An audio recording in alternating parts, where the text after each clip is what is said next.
Olá, queridos, graça e paz. Eu sou o Dr. Brum, nós já nos conhecemos e este é o seu canal Igreja Sem Fronteiras. Nós queremos falar sobre um assunto muito interessante. O tema do nosso assunto hoje é Errais, não conhecendo as Escrituras e nem o poder de Deus. Na verdade, este tema nós tomamos emprestado de uma passagem de Mateus capítulo 22, versículo 29, onde Jesus fez uma advertência para os seus seguidores, para aqueles que o inquiriram a respeito da ressurreição. Então Jesus disse para eles: errais, não conhecendo as Escrituras e nem o poder de Deus. De maneira, portanto, que hoje nós temos muitos erros no mundo evangélico, mais precisamente, devido à falta de entendimento das Escrituras. Portanto, o nosso tema é, então, errais, não conhecendo as Escrituras e nem o poder de Deus. Quando nós falamos em teologia, é importante que entendamos que teologia é o estudo acerca de Deus. A palavra teologia é formada por duas palavras gregas, theo, que significa Deus, e logos, que significa palavra ou, por sua extensão, significa estudo. Logo, teologia significa estudo acerca de Deus. Muito bem, nós temos dentro da teologia muitos departamentos, na verdade, que leva a uma certa necessidade de se estudar para que haja uma compreensão mais clara do projeto de Deus. Nós temos na teologia esses departamentos ou divisões, como alguns falam. Nós temos a teologia bíblica, que são os fatos dentro da Bíblia que são extraídos para uma melhor análise, estritamente dentro da Bíblia. Nós temos a teologia histórica, que fala da história ali da formação de Israel, a formação da igreja, a formação da doutrina e de muitos credos através da história, através destes séculos.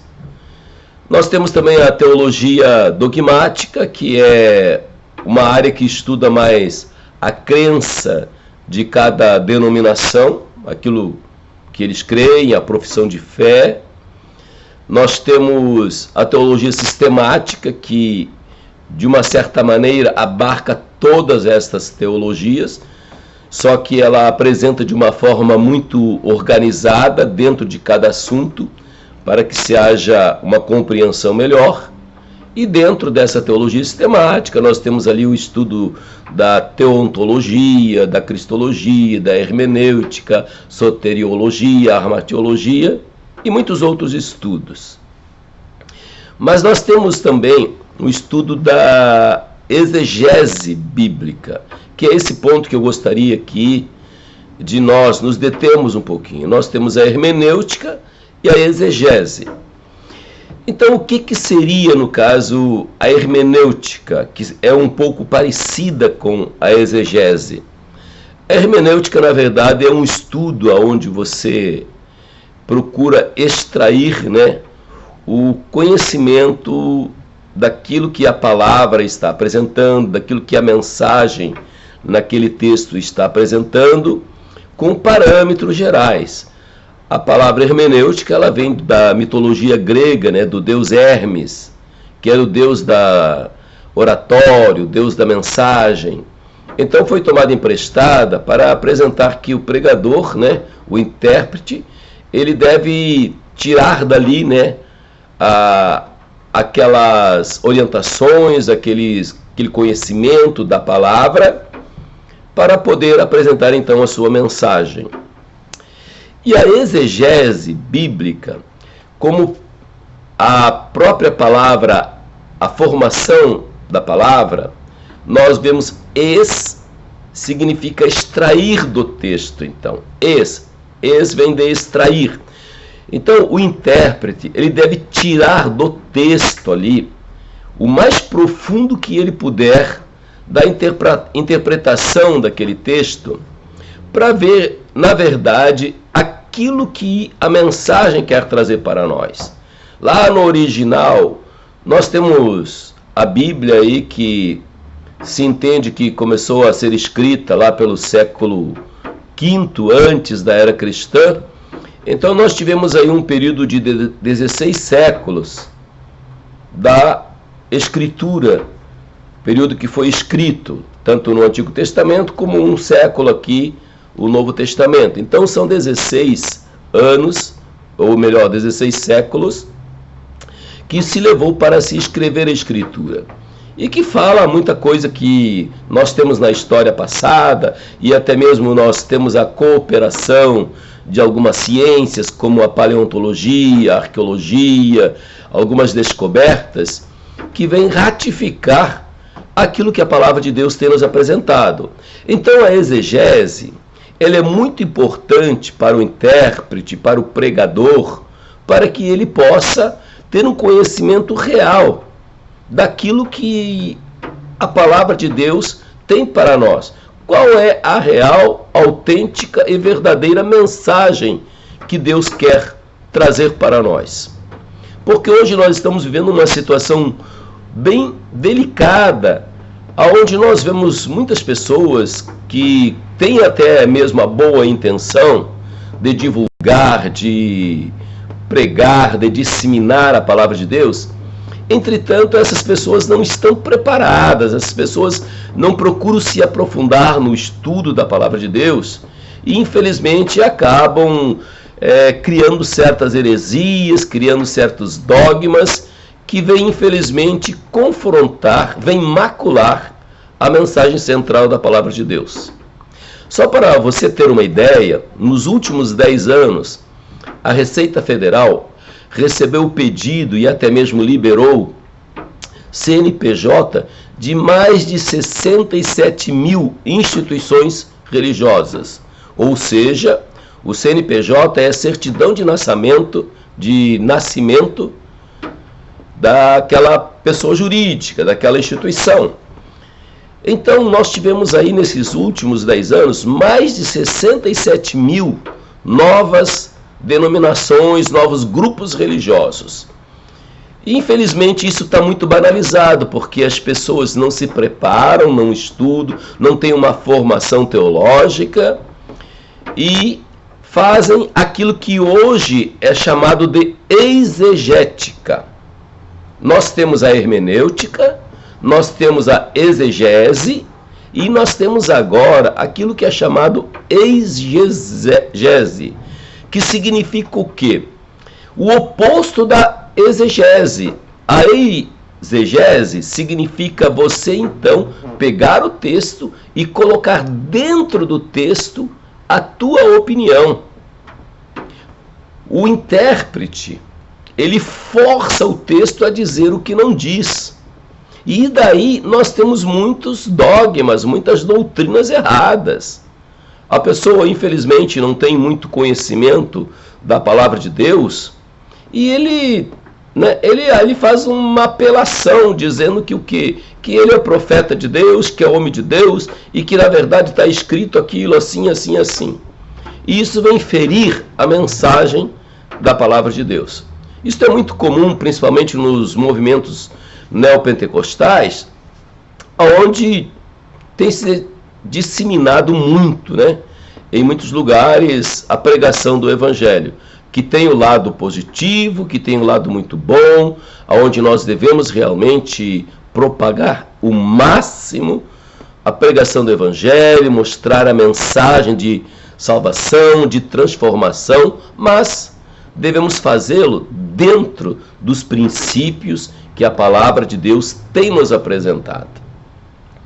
Nós temos de maneira, portanto, que observar muito aquilo que a própria palavra de Deus tem nos apresentado, sobre a importância, sobre a necessidade de estudarmos, de nos debruçarmos na palavra para analisar aquilo que realmente Deus quer falar para nós. Nós temos ali no livro de Deuteronômio, versículo 47, no capítulo 32, onde Deus faz uma advertência. Diz assim: a palavra que falo para vós outros são vida. Então é importante que nós entendamos que a palavra de Deus é vida para nós. No livro de João 6,33, Jesus disse: a palavra que vos falo são espírito e vida. Então, quando nós vamos transmitir a palavra de Deus, nós precisamos ter este conhecimento, que nós, quando a transmitimos, nós vamos produzir vida para as pessoas. Nós vamos produzir esperança para aquelas pessoas. Nós vamos produzir novas perspectivas para aquela pessoa e, como extensão, para a sua família, para aquele grupo social que ela vive. Então é muito importante nós sabermos manejar a palavra de Deus. Na verdade, esta é uma advertência de Paulo no livro de 2 Timóteo, no capítulo 2, versículo 15. Paulo diz para Timóteo: procura apresentar-te a Deus aprovado como obreiro que maneja bem a palavra da verdade e não tenha de que se envergonhar. A ordem lógica deste versículo, Paulo diz: procura apresentar-te aprovado. Depois que ele fala como obreiro. Então o que? Nós precisamos, no momento que nós sentimos no nosso coração esse desejo, essa vontade de compartilhar a palavra de Deus, nós imediatamente devemos o quê?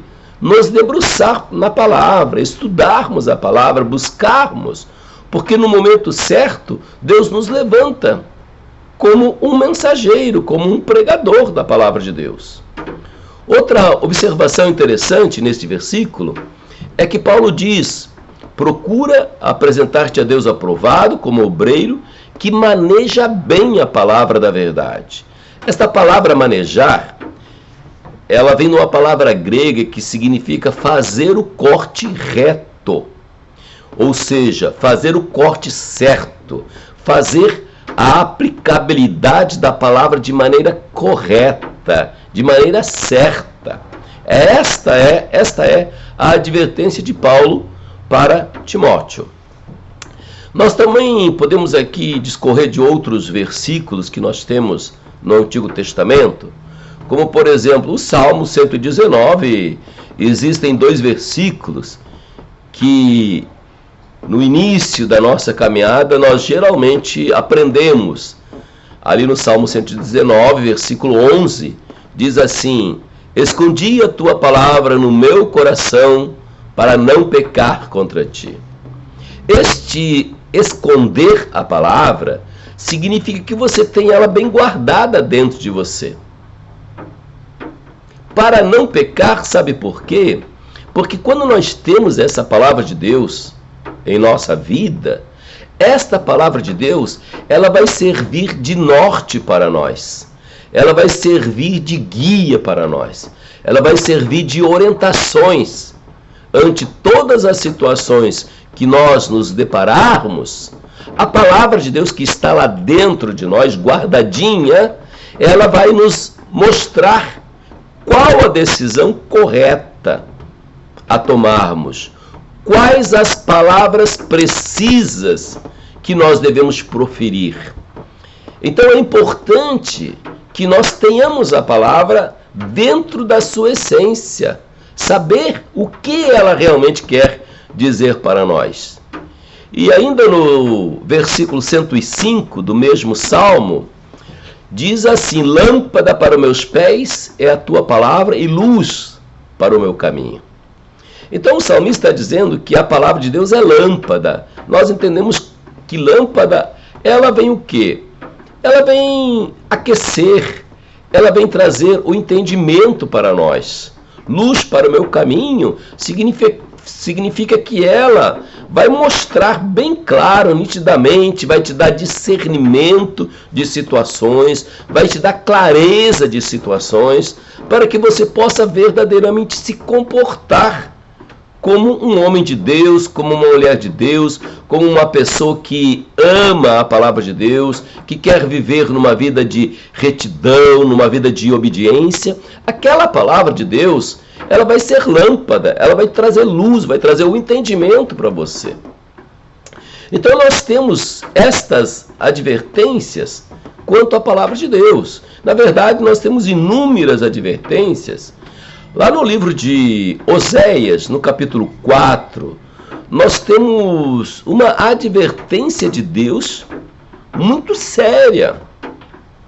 No primeiro versículo do capítulo 4 diz que Deus, ele tem uma contenda com os habitantes da terra, porque não há conhecimento de Deus. E quem são os responsáveis para transmitir, para fornecer este conhecimento? Na época que Oséias falou, aproximadamente 700 anos antes de Cristo, na época eram os judeus que deveriam fazer prosélitos. Eles foram escolhidos para isso. Eles foram escolhidos para 4 coisas importantíssimas. Primeira, apresentar ao mundo o monoteísmo. Segundo, escrever a Bíblia. Terceiro, trazer ao mundo o Messias segundo a carne. E a quarta, ali, ser um depositário das verdades divinas. Através dos judeus, é que o conhecimento de Deus deveria se espalhar sobre a face da terra. E ali os judeus estavam falhando. Quando chegou o período da graça, após a implantação dos fundamentos por meio de Jesus, ali nos evangelhos, e depois o nascimento da igreja em Atos, a partir do capítulo 2, nós vemos o que? Que esta responsabilidade de disseminar o conhecimento da palavra de Deus compete à igreja, compete àqueles que têm aceitado a proposta de Deus para a salvação. E esta palavra, ela é atemporal, é para os dias de hoje, foi para aquela época e é para os dias de hoje. Deus, ele tem uma contenda com os habitantes da terra porque não há conhecimento de Deus. E no versículo 6 de Oséias 4, diz o quê? Que o meu povo se corrompe porque não tem conhecimento. Quantas pessoas hoje estão perecendo por conhecimento errado da palavra de Deus? Não estou falando aqui daqueles que ainda não ouviram o Evangelho, porque hoje praticamente é mínima, é ínfimo o número de pessoas que não têm ouvido o Evangelho. Com a tecnologia de hoje, com a internet e tantos outros meios de comunicações, quase que todo o planeta tem ouvido o Evangelho. Não vou dizer todo, mas quase que todo. Mas muitos ouvem de uma maneira totalmente distorcida, de uma maneira dogmática, segundo interesses, e não a palavra pura, a essência da palavra. E nós vemos então que Deus, ele tem uma contenda com o habitante da terra porque não há amor e nem conhecimento. Então, a responsabilidade de disseminar o conhecimento, de disseminar o amor, é a responsabilidade da igreja. Jesus deixou muito claro isso em João 35, nisto conhecerão que sois meus discípulos se tiveres amor uns pelos outros. Outra advertência que nós vemos ali no livro de João, capítulo 13, João 5:39, Jesus disse assim: examinai as Escrituras, porque julgais ter nela a vida eterna, e são elas que de mim testificam. Então nós temos um compromisso de examinar a palavra de Deus, para saber qual é a vontade de Deus, qual a intenção de Deus. Deixa-me fazer uma colocação para você. Deus é Espírito e ele habita a eternidade, ele habita fora do tempo. O tempo foi criado para nós. Como que nós poderíamos conhecer Deus? É claro que nós sabemos que a revelação máxima de Deus foi a pessoa de Jesus. Mas Deus, ele deixou escrito aquilo que estava no seu coração. É que nem você ter uma pessoa amada, uma pessoa conhecida, que mora em outro país. Você escreve uma carta, hoje você manda um e-mail, falando dos teus projetos com aquela pessoa, teu amigo, teu filho, enfim. Você abre o teu coração e coloca escrito, você materializa aquilo que está dentro de você. E como que nós vamos conhecer Deus? Nós temos que estudar a sua palavra. A sua palavra é o coração aberto, revelado.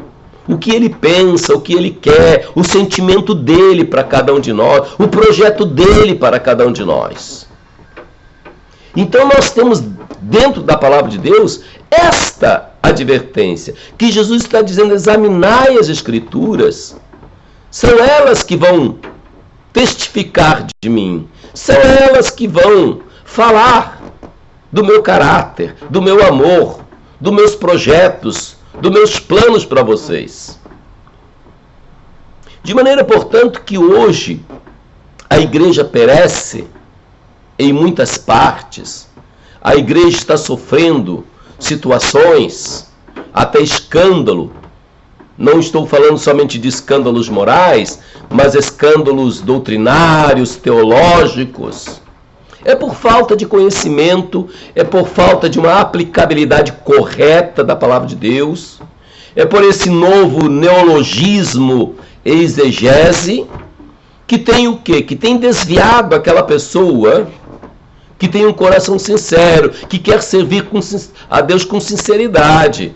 Mas ante tantos escândalos, ela prefere não participar de uma comunidade que prega a palavra de Deus com sabedoria, com orientação divina. De maneira, portanto, meus queridos, que é muito importante que nós que cremos desta maneira possamos divulgar a importância que tem o conhecimento da palavra de Deus. Hoje nós vemos muitas seitas, muitos dogmas, igrejas crescendo muito porque vendem a proposta de Deus, porque negociam a salvação. Se você fizer isso, Deus faz aquilo. Deus é incondicional. As promessas de Deus já estão na palavra dele. Nós precisamos simplesmente nos encaixarmos dentro das exigências de Deus para nós recebermos a bênção de Deus. Já está tudo disponível para nós. Jesus já fez o que deveria ser feito. Pagou o preço. Não importa o que nós fazemos. Se nós chegarmos com o coração contrito, arrependido, com sinceridade, aos pés da cruz, nós vamos ter o perdão, nós vamos ter a restauração da nossa mente, da nossa alma, do nosso espírito, a restauração das nossas forças, nós vamos ter uma novidade de vida, nós vamos ter o perdão, o alívio daquela carga de pecado, daquele sentimento de condenação, aquele sentimento de desvalor, que muitas vezes consome pessoas, que as leva para suicídio, que as leva para a depressão. Nós precisamos entender que Deus, Ele já fez todas essas coisas para cada um de nós. De maneira que a minha advertência aqui, para você que está nos assistindo, meu amado, leia a palavra de Deus apaixonadamente, querendo extrair o sumo. Se você é um líder, ou quer ser um líder, te prepara. Pega a sua Bíblia, pega um dicionário bíblico, pega uma concordância bíblica, pega um caderno para fazer as anotações, pega marcador de texto e vai marcar os textos ali que te chamam a atenção, depois volta de novo, estuda, vai lá no dicionário, procura ver realmente o que quer dizer aquela palavra. Te prepare. O povo está se corrompendo porque o conhecimento real, verdadeiro de Deus infelizmente, tem sido parco, tem sido escasso.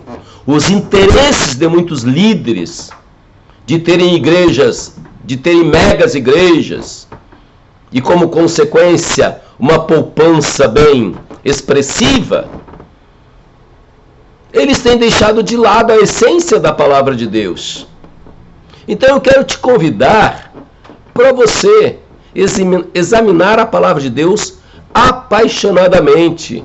Tem pessoas que dependem de você. E a nossa vida é breve aqui. Existe sim a eternidade. Você é uma alma vivente. Está escrito lá no livro de Gênesis, quando Deus criou o homem e soprou nas narinas, ele se tornou alma vivente. Não é uma matéria, é uma alma vivente. Você tem um corpo para se expressar com o mundo material, através dos sentidos sensoriais.